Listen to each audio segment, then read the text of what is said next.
예, 오늘 본문은 이렇게 말씀하고 있습니다. 그러므로 그리스도 안에 무슨 권면이나 사랑이 무슨 위로나 성령의 무슨 교제나 긍휼이나 자비가 있거든 마음을 같이하여 같은 사랑을 가지고 뜻을 합하여 한 마음을 가지라, 이렇게 말씀하고 있습니다. 어려운 말씀이 아닙니다. 교회가 모였을 때 교회 안에 있는 사람들이 같은 마음, 같은 사랑, 같은 뜻, 한 마음이 되면 좋겠다. 그러면 앞에 내가 1장에 얘기한 모든 것들의 결론이 되겠다. 이런 말씀입니다. 어려운 말씀이 아니죠. 그런데 그 당시 1세기 교회의 교회 구성, 또 예배 형태, 이런 거를 생각해 보면 이게 쉬운 얘기가 아니구나 하는 것을 생각할 수 있겠습니다. 먼저 그 1세기 교회의 예배의 그 형태를 보면, 그 예배 형태는 먼저 희생제사가 없습니다. 성전이 없으니까요. 희생제사, 짐승을 죽여서 피를 흘려서 태우거나 하는 그런 희생제사가 없죠. 그런데 그 당시 빌립보나 로마 도시에 있는 여러 이방 신전들의 제사는 신전에서 종사하는 사람들, 신전에서 일하는 사람들이 그런 예배들을 다 진행하고, 나머지 사람들은 그 예배를 구경하는, 예배를 보는, 말 그대로 문자 그대로 예배를 보는 그런 예배였습니다. 참여가 없는 거죠. 그런데 1세기 기독교 교회의 예배 형태는 첫 번째, 필수적으로 공동 식사, 함께 밥을 먹는 그런 순서가 꼭 있었습니다. 함께 밥을 먹고, 또 사도들의 가르침이나 교회의 가르침, 또 예수님의 가르침을 가르쳐 주거나 혹은 그렇게 하기 위해서 사도들이 쓴 편지를 회중 전체 앞에서 같이 읽고 그거를 나누고 가르치는 그런 순서가 있었습니다. 그러니까 같이 음식을 먹으면서 일종의 세미나 혹은 심포지엄, 이런 스타일의 예배 형태였어요. 그러니까 그 당시에 1세기의 이방 신전들에서 드려지는 예배와는 아주 다른, 예배에 참여하는 사람들의 참여와 적극적인 그 상호 인터랙션, 이게 많은 그런 예배죠. 그런데 이 예배에 참여하는 사람들의 구성이 어떤 거냐면, 온갖 같이 섞이기 어려운 이질적인 사람들이 같이 모여서 같이 밥을 먹고 가르침을 하고 나누는 그런 예배인 것이죠. 그 1세기 교회 안에 있던 사람들 중에는 노예도 있고 주인도 있고 또 여자들도 있고 아이들도 있고, 남자 로마 시민권을 가진 성인 남자도 있고 유대인도 있고 이방인도 있고 아프리카에서 온 사람도 있고 또 아시아에서 온 사람도 있고 유럽에서 온 사람도 있고, 이렇게 온갖 종류의 사람들이 같이 섞여서 이걸 하는 거예요. 사람들이, 같은 종류의 사람들이, 비슷한 관심을 가진 사람들이, 비슷한 사회 경제적 지위를 가진 사람들이 모여 있는 것은 쉽습니다. 그런데 이 1세기 교회와 같이 서로 사회적, 경제적, 또 지식의 높고 낮음, 또 신분의 높고 낮음, 거기에다가 아이들, 여성들, 이 모든 서로 섞이기 어려운 이질적인 사람들이 같이 함께 모여서 이 예배를 드리는 것입니다. 같이 공동 식사를 합니다. 그 중에는 하루 종일 육체 노동을 하고 땀에 흠뻑 젖어서 온몸에 땀 냄새가 나고, 혹은 짐승을 돌보고 짐승을 키우고 돌보는 일을 하면서 온갖 그 불쾌한 냄새가 몸에 배어 있는 그런 사람들이 같이 식사를 하고 하나님의 말씀을 나누고 가르침을 나누고 그렇게 하는 것입니다. 거기까지 어려운 일인데 그게 가능했단 얘기예요. 또 그렇게 하라고 또 말씀을 하고 있어요. 그러면서 오늘 본문의 말씀이 그리스도 안에 무슨 권면이나 사랑이 무슨 위로나 성령의 무슨 교제나 긍휼이나 자비가 있거든. 이런 게 있었던 것 같아요. 그 빌립보 교회 안에 권면도 있고 위로도 있고 또 성령의 교제도 있고 긍휼함도 있고 자비함도 있는데 이게 이런 사회적이고 경제적이고 이런 지위와 높고 낮음이 서로 다른 사람들끼리 모여서 이걸 하는 거예요. 이게 얼마나 어려운 일이었다는 것을 금방 느낄 수가 있어요.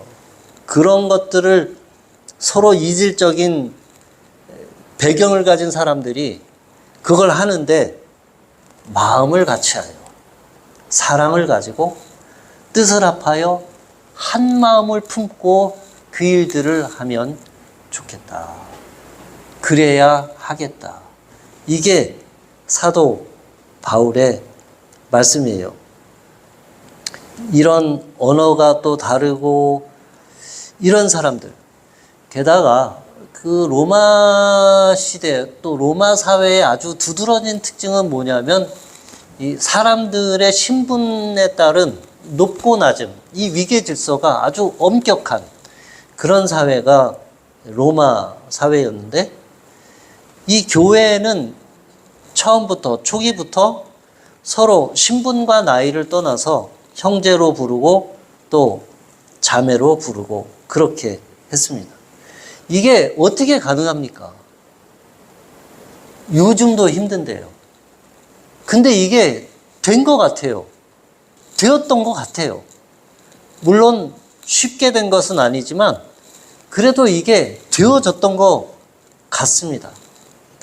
그래서 사도 바울이 이 어려운 일이 가능하기 위해서 원리로 제시하는 게 있는데 그 원리로 제시하는 것이 무엇이냐면 너희는 이 마음을 품으라. 곧 그리스도의 예수의 마음이니 그는 근본 하나님의 본체시나 하나님과 동등됨을 취할 것으로 여기지 아니하시고 오히려 자기를 비워 종의 형체를 가지사 사람들과 같이 되셨고 사람의 모양으로 나타나사 자기를 낮추시고 죽기까지 복종하셨으니 곧 십자가에 죽으심이라. 이 부분은 초기 교회의 예배나 모임에서 사용되었던 노래 혹은 기도, 또 학자들에 따라서는 이게 바울의 창작이다라고 생각하는 사람들도 있고 또 어떤 사람들은 바울도 누구로부터 전해받은 전통으로서 받은 노래 혹은 기도의 내용이다. 혹은 그들의 모임 가운데 함께 같이 불렀던, 함께 같이 기도했던 그런 내용들 중에 하나다. 이렇게 얘기하는데 어쨌거나 바울이 아마도 빌립보 교인들이 어느 정도는 알고 있을 법한 이 초기 교회의 기도문을 그 근거로 제시하고 있습니다. 서로 이질적인 사람들이, 서로 같이 모이기 힘든 사람들이, 서로 하나가 되기 어려운 사람들이 같이 이와 같은 주의 일, 사랑의 위로, 권면 혹은 긍휼의 일, 이런 일들을 하기 위해서 근본적으로 예수님의 마음을 품지 않고는 이런 일들이 불가능하다. 이런 서로 사회적으로, 경제적으로 혹은 신분적으로 맞지 않는 사람들이 같이 모여서 예배를 드리며 식사를 하며 하나님의 가르침을 나누는 이런 조직과 모임이 예수의 마음을 품고 스스로 서로 자기를 비우고 낮아지는 이런 자세와 태도와 마음이 없으면 오래 갈 수가 없겠죠. 금방 무너지고 말 것입니다. 금방 이거 너무 힘들어서 더 못한다. 그렇게 됐을 거예요. 그런데 이것이 빌립보 교회에 가능했던 것 같아요. 그리고 그것을 바울이 더욱더 격려하고 그 원리를 제공하고 그 사람들이 이 말씀에 동의했던 것 같아요. 그게 놀라운 일이죠. 바울은 이것을 가르치고 그리고 그렇게 해야 할 근거, 왜 우리가 그렇게 해야 합니까? 왜 우리가 서로 맞지 않는 이 불편함을 감수하면서 한 마음을 품으려고 애를 써야 하고, 왜 우리가 나와 신분과 계급과 지식 수준과 삶의 수준이 다른 이런 사람들과 같이 어울려서 같은 가르침을 받고 같이 식사를 하며 같이 주의 일을 하는 이런 것들을 왜 우리가 이렇게 어려운데 해야 합니까? 그냥 마음 맞는 사람들끼리, 서로 통하는 사람들끼리 그렇게 하면 안 되겠습니까? 거기에 대해서 바울이 제시하는 근거, 원리, 그것이 오늘 이 본문의 말씀입니다. 스스로 비움과 또 스스로 낮아짐, 이것은 교회가 교회로서 존재하는, 교회가 교회가 되게 하는, 교회가 그 당시 다른 이방 신전 혹은 이방 신앙들과 다른 너무너무 독특하고, 그렇지만 사람이 사람으로서 그 근본적으로 뭔가를 느끼는 그 부분을 만져주는 그런 원리가 이 본문 안에 있고, 또 빌립보 교회 교인들이 함께 했던 것 가운데 있었던 것으로 보여집니다. 그게 되지 않으면 어떻게 되느냐? 그게 3절과 4절에 있습니다. 아무 일에든지 다툼이나 허영으로 하지 말고 오직 겸손한 마음으로 각각 자기보다 남을 낮게 여기고 각각 자기 일을 돌볼 뿐더러 또한 각각 다른 사람의 일을 돌보아 나의 기쁨을 충만하게 하라.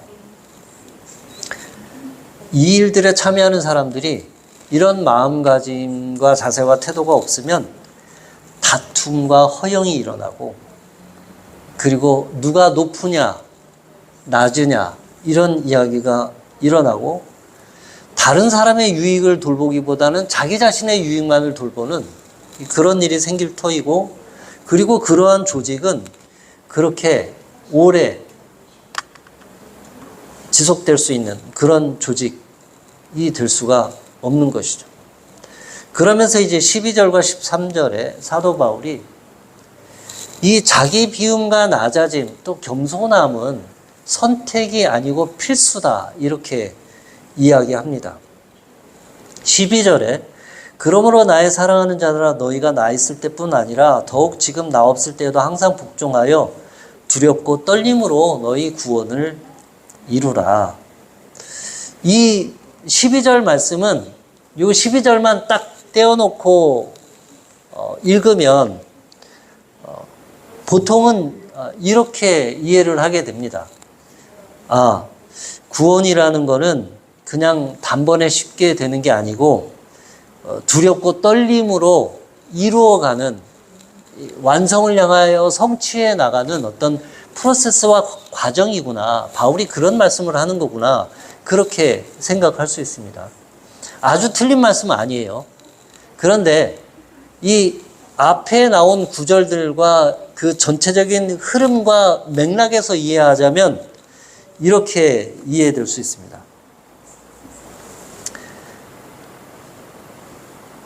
이 스스로 낮추고 스스로 자기를 비우는 이러한 행동은, 또 겸손함, 이런 것들은 마음의 자세, 그런 수준이 아니라 이것은 실천의 문제다. 그리고 그것은 굉장히 어려운 일이다. 자기를 낮추고 겸손히 하고 그리고 다른 사람의 유익을 구하고 공동체의 유익을 구하고 허영으로 하지 않고 혹은 자기를 내세우려 하지 않고 그런 일들은 저절로 되는 일이 아니다. 복종하여 두렵고 떨리는 마음으로 그것들을 해나가야 한다. 그런 뜻입니다. 여기서 이루라라고 하는 이 단어는 work out, 실천하다, 수행하다 그런 뜻을 가지고 있는 헬라어 단어입니다. 그러니까 사람은 본성상 스스로 자기를 낮추지 않습니다. 그리고 사람은 그 본성상 끼리끼리 모이는 것이 편합니다. 편하죠. 통하는 사람들끼리 모이는 게 편합니다. 그러한 인간의 본성을 이겨내도록 두려운 마음과 떨리는 마음으로 이 일을 workout, 해나가라, 수행해라 그런 뜻이 되겠습니다. 이것이 이 본문의 의미죠. 자기 비움과 겸손을 마음의 문제가 아니라 이것은 행동의 문제다. 실체적인 행동의 문제다. 이렇게 얘기하고 있는 겁니다. 그런데 이게 가능하냐? 인간의 힘으로 어렵다. 그래서 주어진 말씀이 13절의 말씀입니다. 너희 안에서 행하시는 이는 하나님이시니 자기의 기쁘신 뜻을 위하여 너희에게 소원을 두어 행하게 하시나니. 이 13절도 12절과 마찬가지로 이 13절만 따로 떼어내서 생각하면 하나님이 우리 안에 내 안에 뭔가를 하고자 하는 마음, 어떤 일을 하고자 하는 마음, 어떤 걸 이루어내고 싶은 마음, 어떤 그런 마음들을 주어서 그 일들을 하게 하신다. 하나님이 나에게 이런 마음을 주셨다. 틀린 말은 아닙니다. 맞는 말씀이에요. 그런데 본문의 맥락에서 한정해서 생각해 보자면 이 말씀은 어떤 말씀이냐면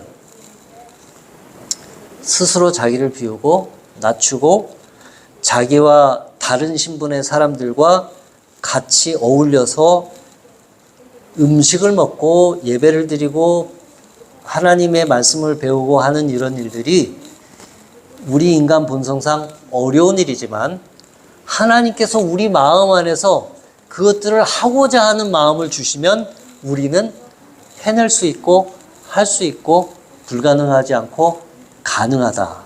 그런 말씀입니다.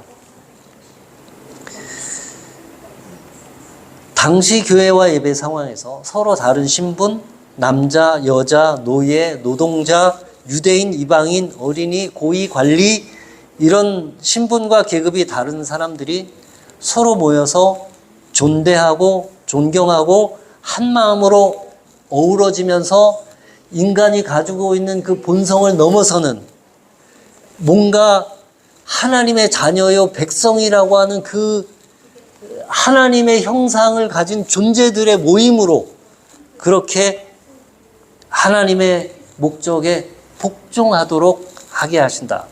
그런 뜻이 되겠습니다. 로마는 엄격한 위계질서의 사회였습니다. 공동식사에 이어서 서로 간의 대화를 포함하는 이런 형태의 모임. 비슷한 계급끼리 모여서 파티하는 게 그 당시의 관행이었다면 서로 다른 신분과 계급의 사람들이 모여서 섞여서 같이 친밀한 식사를 한다는 것이 불편한 일임에는 틀림이 없는 일입니다. 그러나 초대교회는 그걸 이겨냈고 또 해낸 교회들이었습니다. 자기를 비우고 겸손한 것. 이것은 마음가짐의 문제가 아니라 실천의 문제입니다. 속마음은 어떻더라도 그것을 해내는 것입니다. 하나님의 말씀이니까 순종하고 복종하는 것입니다.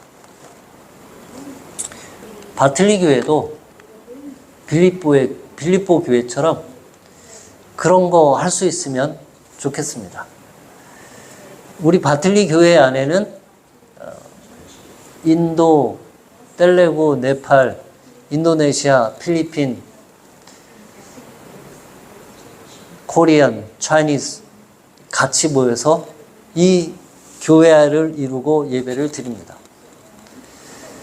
우리 필리핀 컨그레이션 같은 경우에는 우리 성도님들의 집에 헬퍼들이 또 많이 나옵니다.